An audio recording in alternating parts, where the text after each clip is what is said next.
फूलन देवी इस देश के न्यायालय में जो कोलिजियम सिस्टम ब्राह्मणवाद बैठा हुआ है उसने उसको न्याय नहीं दिया, उसने अपना न्याय खुद लिया।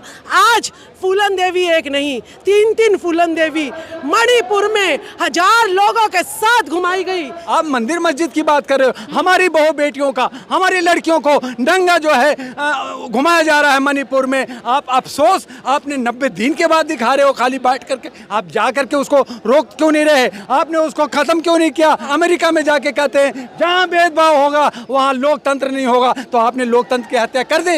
ये ओबीसी समाज खड़ा है यहाँ पर, कहते हैं ना एससी और ओबीसी के बीच में बहुत खाई पैदा कर दी थी, ठीक है? तो ये ओबीसी समाज क्या करने आया है? पूछो ना चंद्रशेखर रावण के साथ है या नहीं है। नमस्कार, आप देख रहे हैं द जनता लाइव। मैं हूं आपके साथ नलिनी और दिल्ली के जंतर मंतर का ये नज़ारा है जिसे देखकर आप दंग रह जाएंगे। जी हाँ, लाखों की तादाद में आज तमाम जो लोग हैं वो चंद्रशेखर रावण के समर्थन में दिल्ली के जंतर मंतर पर पहुंचे हैं। और 1000-2000 लोग नहीं हैं, लगभग 2 लाख लोग हैं। उसी भीड़ में हमारे साथ एक और साथी मौजूद हैं। सर, आप कहाँ से आए हैं और क्यों ये आकर्षण का केंद्र बने हुए हैं वो भी आपको बता दूं, क्योंकि ये टी शर्ट खोल के घूम रहे हैं और इनके जो सीने पे है बाबा साहब का टैटू है। तो सर, आप कहाँ से आए और आपका नाम सबसे पहले मैं जानना चाहूँगी। देवा। कहाँ से आए आप? मथुरा से आए। चंद्रशेखर रावण जी का समर्थन करने आए हैं और इस टैटू को बनाने की वजह बताइए, क्योंकि बेहद अलग टैटू है जी। आज इनकी वजह से हम खुले जी रहे हैं, बाबा साहब की बदौलत से जी रहे हैं। ना कोई देवी ना कोई देवता, कोई कुछ नहीं। बाबा साहब ने हमें सिर उठाने की ताकत दी। भाई चंद्रशेखर भाई, गौर फरमाइएगा कि चंद्रशेखर रावण जी का भी जो टैटू है वो हाथ पे एक तरफ बाबा साहब का टैटू है, एक तरफ चंद्रशेखर रावण का टैटू है। सर, कब आपको ये, किस उम्र में आपने ये टैटू बनवाया था? मैंने 20 साल की एज पे 20 साल की उम्र में। और क्या ख्याल आया आपको कि आपने इस तरीके का टैटू बनवाया? ख्याल ये आया कि आज हम किसी भी देश में घूम सकते हैं, कहीं भी जा सकते हैं, कहीं भी आ सकते हैं, ये सिर्फ हमारे बाबा साहब की बदौलत। और यहाँ पर मेरे साथ लोकतंत्र सुरक्षा पार्टी के भी कार्यकर्ता मौजूद हैं, साथ ही राजबाला सैनी जी मौजूद हैं, उनसे भी बात करेंगे। और यहाँ डॉक्टर दुआ भी मौजूद हैं। राजबाला सैनी जी, जिस तरीके से इस पूरे घटनाक्रम को देखा गया और हुआ वो काफ़ी शर्मनाक था लोगों के लिए, मगर अब लोग लगातार जो है इस पे कह रहे हैं कि शायद ये प्रायोजित करवाया गया था चंद्रशेखर द्वारा, वोट की राजनीति। देखिए, ये तो इनकी हमेशा से यही है। अभी राजकुमार सैनी जी ने जब 1 जुलाई को कैथल में जो है SC ST OBC का सम्मेलन किया, जिसमें वामन मेश्राम जी और बाबा साहब अम्बेडकर के पड़पोते यशवंत जी, राजेंद्र पाल गौतम जी, संदीप वाल्मीकि जी, ये जब इकट्ठा हुए तो उन्होंने जो है हंगामा कर दिया मनुवादियों ने, और कहने लगे जी ये तो जो है ना ब्राह्मणों पे जो है ना हमला बोल रहे हैं ये। तो उन्होंने कहा ये तो बीजेपी ने इनको फंडिंग की हुई है। फिर एक उनकी सुशीला शर्मा पार्षद कहती है जी पाकिस्तान की फंडिंग है राजकुमार सैनी पे। इसी तरीके से चंद्रशेखर पे भी कह रहे हैं कि भाई, चंद्रशेखर रावण पे भी कह रहे हैं कि भाई इसकी तो राजनीति है, हम तो करें राजनीति। और जो तुम गंदे काम करो, बृजभूषण का बचाओ, इतने अपराधों के बाद, 1000 लड़कियों की छेड़खानी के बाद फूलन देवी, उस पर कोई जमानत मिल जाती है उसको। फूलन देवी इस देश के न्यायालय में जो कोलिजियम सिस्टम ब्राह्मणवाद बैठा हुआ है उसने उसको न्याय नहीं दिया, उसने अपना न्याय खुद लिया। आज फूलन देवी एक नहीं, तीन फूलन देवी मणिपुर में 1000 लोगों के साथ घुमाई गई। ये इस देश के लिए बहुत कलंक का दिन था, बहुत ज़्यादा कलंक का दिन था।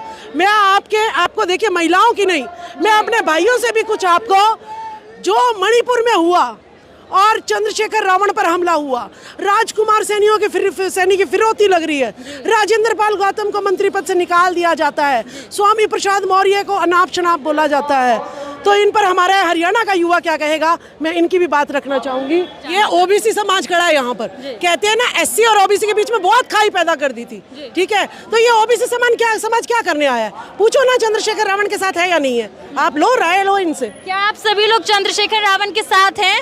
बिल्कुल साथ है। हाँ, सभी लोग साथ हैं, ओबीसी समाज भी साथ दे रहा है, हमारे साथ डॉक्टर दुआ भी। ऐसा है, ये अभी अंगड़ाई है, लड़ाई अभी बाकी है। आपने अभी हमारी बहन से कहा कि ये राजनीतिक है, तो वो क्या कर रहे हैं? वो जो 38 लोगों को जोड़ करके और एक जो है खुद हैं और एक होम मिनिस्टर, 40 चोरों का सरदार और दूसरी तरफ 26, ये मनुवादी हमारे अधिकारों को छीन रहे हैं। हमारे नौजवान जब अपने अधिकार की बात कर रहे हैं, चंद्रशेखर का नाम हमने चंद्रशेखर आज़ाद दिया है। चंद्रशेखर आज़ाद एक नया आज़ाद उभर के आएगा, ये अकेला लड़ेगा।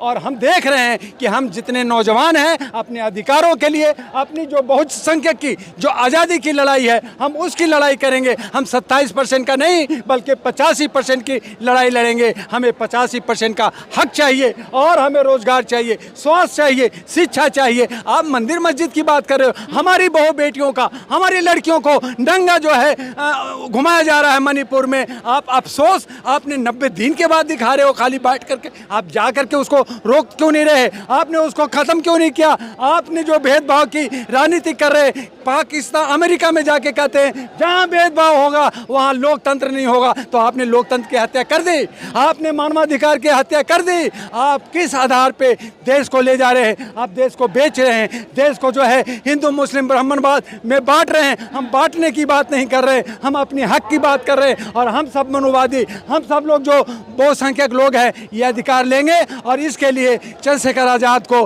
हम लीडर बना के आगे ले जा रहे हैं और इसे जिताएंगे। इसीलिए यहाँ पे बहुत सारी पार्टियाँ, बहुत सारे संस्था के लोग उनके सहयोग और सपोर्ट में यहाँ आए हैं। हमारी बहन राजबाला जी, राजकुमार सैनी जी, एडवोकेट जी और ये तमाम लोग जो दिख रहे हैं आपको, ये इस बात का द्योतक है कि अब ये समय बदल रहा है। 24 की लड़ाई एक अलग ही लड़ाई होगी और उसमें दोनों को, चाहे मेक इन इंडिया हो चाहे इंडिया हो, उन्हें हारना होगा। हम भारत हैं, हम भारतीय हैं, हम अपने अधिकार लेके रहेंगे। अच्छा, तो आप कह रहे हैं 24 में तख्ता पलट सकता है? बिल्कुल, तख्ता रहेगी नहीं।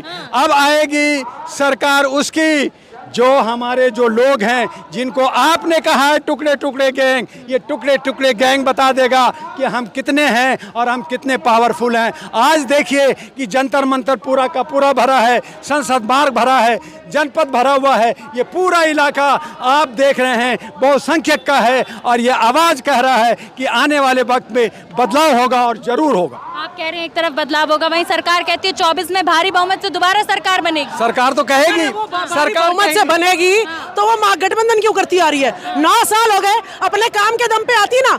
SC ST OBC की बहन बेटियों को लुटवा रहे हो तुम, ठीक है। सारे उसके जो है आरक्षण को खत्म कर दिया, बेरोजगारी आपने बढ़ा दी, ठीक है, महंगाई आपने बढ़ा दी, हमारे सारे हक अधिकार अंबानी अडानी टाटा बिरला के यहाँ गिरवी रख दिए, ठीक है। हाँ, तो 543 पे 543 पे अकेले लड़ते ना दिखाते कि आप शेर हो, और शेर का जो खाना खाएंगे वो बचा हुआ जो लोमड़ी लोग हैं 26 लोग वो खाएंगे। तो हम सब बहुसंख्यक क्या हम गुलामी करके उनको खिलाते रहेंगे? आज जो है 10,000 करोड़ इलेक्ट्रो बॉन्ड पे बीजेपी को मिलता है, कांग्रेस को, बाकी पार्टियों को मिलता है। क्या चंद्रशेखर को मिला? क्या राजबाला जी को मिला? क्या हमें और इन साथियों को मिला? सिक्योरिटी की मांग कर रहे हैं आप लोग, वो भी नहीं मिला। हमें कोई सिक्योरिटी नहीं चाहिए, हमें नहीं चाहिए। तुम गोली चलाओगे, मुझे ये जो है किडनैप करने का, मारने का क्या? मैं अकेला घूम रहा हूँ। मैंने कहा मारो ना, किडनैप करो ना, जितना करोगे उतना ही तुम धोखा खाओगे, उतना ही तेरी टांग टूटेगी। तुम चलाओ तो सही, एक चंद्रशेखर को मारोगे यहाँ 100 चंद्रशेखर पैदा लेगा। मारो तो सही। अभी तो साइड में से छू के गई है, साइड में से छू के गई है, तब ये नजारा देख रहे हो कि SC ST OBC के सारे नेता एक मंच पे आ गए हैं। उसको कुछ हो तो जाए, या राजकुमार सैनी को कुछ हो तो जाए, स्वामी प्रसाद मौर्य को कुछ हो तो जाए, स्वामी प्रसाद मौर्य को कुछ हो तो जाए। मैं कह रही हूँ टुकड़ा हर एक बच्चा, राजकुमार सैनी, चंद्रशेखर आजाद, स्वामी प्रसाद मौर्य और सब जो है मिल के निकलेंगे और ये जो है अखंड भारत का निर्माण करेंगे और यहाँ पर बुद्ध की धरती है, बुद्ध की धरती को वापस जो है छुड़ा के मानेंगे। चलिए, बहुत बहुत शुक्रिया आपका। तो मैम का कहना है कि एक चंद्रशेखर को मारोगे 10 चंद्रशेखर आएंगे। तो इसी प्रकार से जनता के मुद्दे आप तक पहुंचाते रहेंगे। देखते रहिए द जनता लाइव।